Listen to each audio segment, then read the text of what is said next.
Bren, are there positions that you have at healthcare that either have gone unfilled or a difficulty in filling as a result of these of prospective employees not finding housing?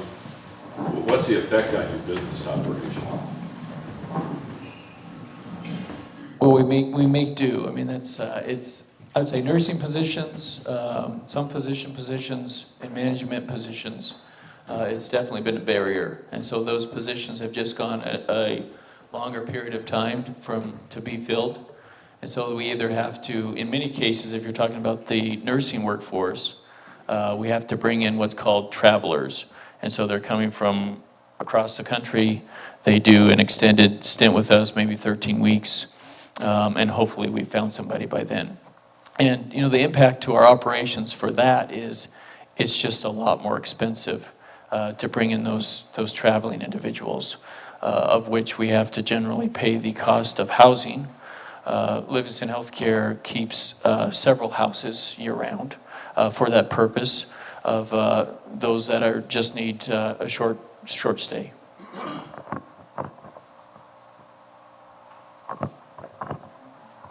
The Livingston School District also experiences a similar problem, and we have lost candidates for that. Last year, we lost, we nearly lost 2 special ed teachers who struggled to find housing when they moved into the area, and we've lost also teachers and principal candidates for the same reason.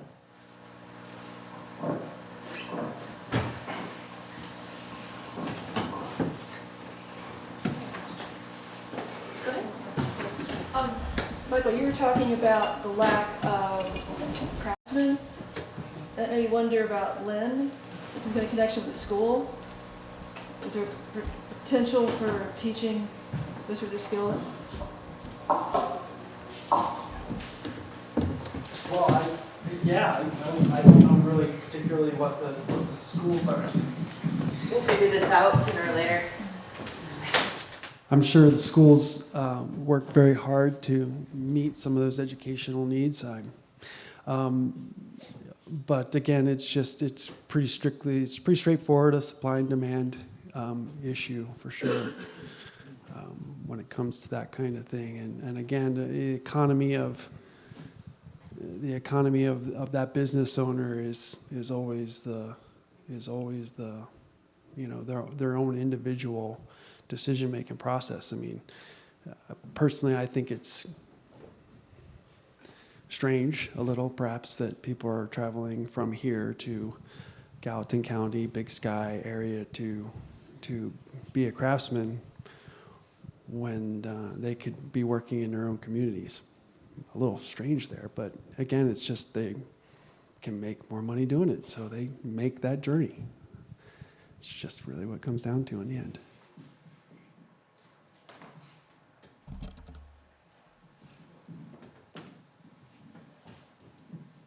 I do think there's some untapped potential there.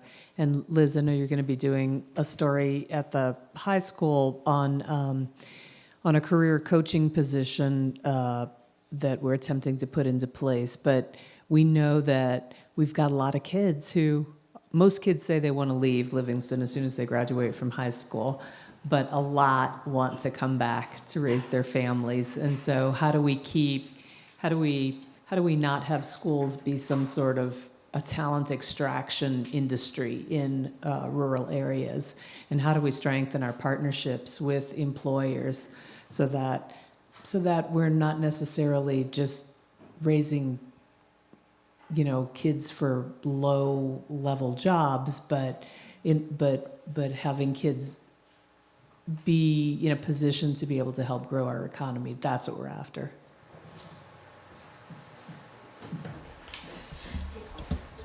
Tracy, maybe you could touch on what do you think local government could do, both city and at the county level, to begin starting to ease some of this pressure? Well, I think the most important things that local governments can do is talk to each other.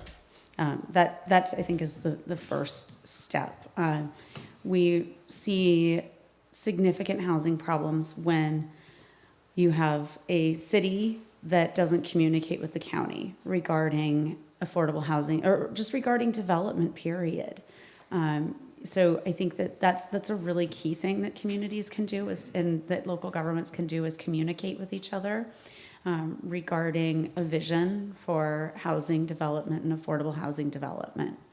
On a structural level, things that can be done, of course, local governments are really the applicants for the types of grant financing that we would utilize. So things like community development block grant that Kathy will talk about, the home program.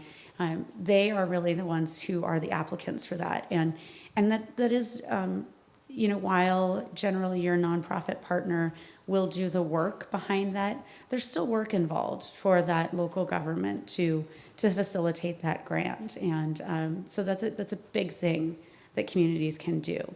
As I've alluded, there are some communities who put direct money into affordable housing projects. They either might waive impact fees or maybe they'll waive hookup fees. There are things that they can do there. West Yellowstone's doing some really cool things, and they recently had an increase with their water and sewer fee, and they're taking a portion of that to help affordable housing projects with their water and sewer fees. So I think that's a thing that local governments can do to help facilitate that. Another thing to do, we work with communities. It seems as though local governments often have parcels of property that, are maybe underutilized. And that is a really powerful thing that local governments and county governments can do, is to either contribute or at a discounted rate provide property for affordable housing development. And, and I would say if you do that, make sure you're working with, a partner who is going to keep that property affordable for a very, very long time, in perpetuity if possible, because, once you've made that community investment, you want to make sure that you maintain that and it's sustained within your community forever. Does that answer? Okay, thanks. Clearly, Livingston isn't the first or only community dealing with this. I'm wondering what other communities you're looking at, particularly in the West, who have the similar economic challenges and pressures that our community does, that you think are good models for us to look at in terms of how we go forward. Yeah, I think that's the tough thing. I mean, if this were easy, it'd be done. If the market could fix it, it would have. And so I think that there are elements from different communities, but, no community has fixed this. So I think that there are elements that you can draw from different places. One of the things that I think we talk about that drives us crazy is when we read housing studies that will refer to other communities and things that they've done that are clearly not available to us in Montana. They'll say, oh, use a real estate transfer tax. And I'm like, yeah, you can't. That's not legal. Something we just can't do here. There are some things elements from different communities. Whitefish has done some good things. Big Sky's doing some good things. West Yellowstone is doing some good things. So those are communities right here in Montana that are taking some good steps. You're going to hear later about some projects. There's Red Lodge is doing some really good things in the areas of cooperative development. There are also out-of-state models that have been very successful, and maybe they're not using exact mechanisms that we can use, but they've got some ideas that we can steal from. I think, like Durango, Colorado's done some good things around vacation rentals and kind of trying to keep them in a more centralized area of town to reduce their impact. So I think that there's always places to look, but I think it's important to be able to assess what's applicable here and what's not. Yeah. So then a follow-up to that is, what are the challenges that we face in terms of current Montana laws and codes that allow or don't allow some of these ideas to take shape and utilize? What are you seeing? Well, obviously, a lot of communities utilize real estate transfer taxes, and that is something that is explicitly prohibited in Montana. But a lot of communities utilize that as a way, particularly in markets where there's a lot of activity. And, something else, I think that, Brian could probably speak to it. Resort tax funds have been incredibly helpful to communities in addressing their affordable housing problems. And that local option sales tax is something that's only available to communities, to smaller communities. So Livingston's too large, Belgrade's too large, Bozeman's too large. And those are communities that are still feeling the impacts of tourism very heavily. So we don't, we really have one method of paying for things in Montana. And, whether that's the right way or the wrong way is certainly not my realm of discussion. But there is, there is something for diversifying funding streams. And then there are other little things, and land use planning, of course. We definitely, all over Montana, feel very nervous about zoning. And so some of that is, but some of that's just the way we are. Could you discuss the transfer tax, which we don't have in Montana, real briefly, because I'm not sure what it is. Okay, I'll answer that really fast, and then I'm going to pass it on to Michael because he has some answers too. So a real estate transfer tax is essentially that every time a property turns, there's a fee collected. Now, in some places, it is a big fee. It's a large amount of money.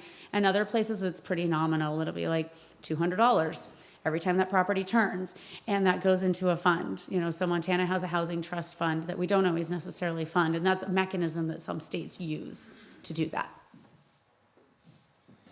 So one of the things that I started doing now as the new president to the Board of Realtors here is I work also on with the state Board of Realtors. I'm a member of the Government Affairs Committee.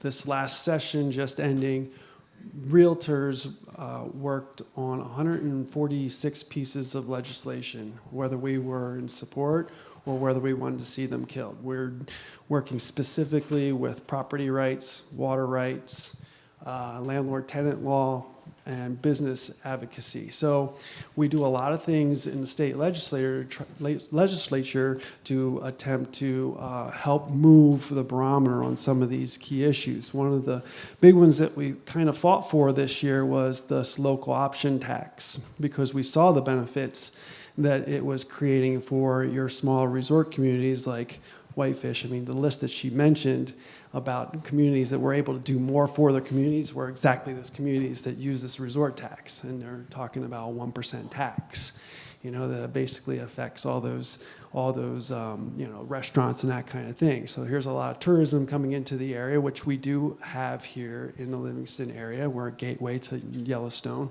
We see tremendous amounts of traffic in terms of tourism, but we were unable to get our legislators on board with this option tax, and it didn't make it out. I don't even think it made it out of committee, actually. So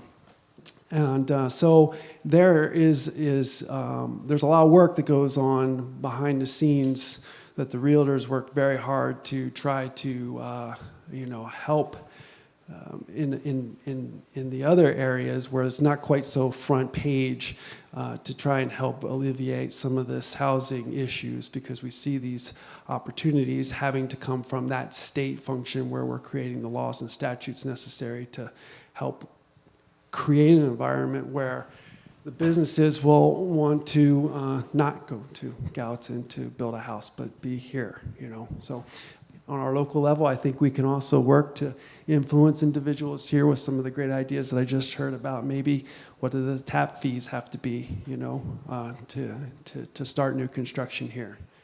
Do they? There's one more that's an impact. Minimum sizes. We find this is a problem in a lot of communities where minimum lot sizes, minimum housing sizes. The market drives a lot of these, but in some of our communities where we work, they'll say, no, the smallest house you can build is 1,000 square feet. Well, that's a pretty antiquated requirement. So minimum lot size is same thing.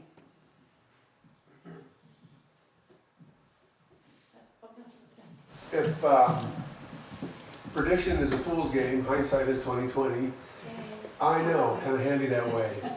What could we have done 25 or 50 years ago that would have put us in better shape now, that's still available, that shows promise for those who look back 50 years from now? Wow, that was a really great question, Bill. Yeah, you do. You like the easy ones. Did we miss that are still on the table? Anybody there? Brian's got an answer. I'd say getting students into construction apprenticeships and getting and building that workforce, because it's reality that it's very limited resource. It's all shifted to higher margins. There's still plenty of margin here, but there's just not enough, and so it's getting those individuals into apprenticeships. And I would like to speak to that as a property owner who purchased a property that is typical of a Livingston property that needs some TLC. Getting a plumber, I've had to wait up to 10 days to 2 weeks to get someone to my house to do things that are kind of urgent. Not to mention the small projects that aren't small to me but might be small to a contractor, like putting in a $3,000 to $5,000 egress window. You can't find anybody to do that work because everybody's so darn busy. Even the guys or gals that are working here locally. You're looking up to, a week to 2 weeks at least before you can get someone in the trades to come do work on your property. So there definitely is a trickle down in terms of those of us who are actually purchasing properties or have purchased properties. I think something else that we can do, and something that we could have done, because all of my ideas so far require a time machine. That's so difficult for me. But I think along Bren's point, promoting economic diversity. Don't put all of your eggs in one basket.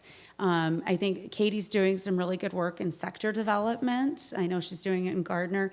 But really making sure that there are a lot of strong, viable options within your economy. We all learned this back in 2007 when everyone decided to work in something connected to the real estate industry. And, we saw so many people lose their jobs. So having lots of economic options, I think, is something that we could still be working on in our communities to keep them stronger and to better weather economic storms. And I would add, although I did not live here 25 years ago, I would add that our work on infrastructure in our area is important, and we need to expand it. That Brookstone development that I talked about a little bit earlier, it's been laying there vacant for a long time, and it's now only getting its city services ran to it, and it is really not that far away from where the city water is. So for it to take that long to get city services ran there, that's a little discouraging, I think, from my point of view. I think we can work better and harder and smarter sometimes, I think. And 25 years ago, we were punching wells all over the place and dropping septics, and we're really not that far away from city services. Let's expand city services. I think that'll make a big impact in the next 25 years, for sure. One of the interesting things about Livingston, as you well know, is we have over 400 buildings on the National Historic Register. And we're in some ways like Williamsburg, Virginia. We're such a fascinating town historically. I am one of the few people who did historic tax credits when I renovated the Grable building, which was within, according to Mark Murphy, within 3 years of being condemned when I got it. And they were very helpful. It would be wonderful to have a point person who can be a resource.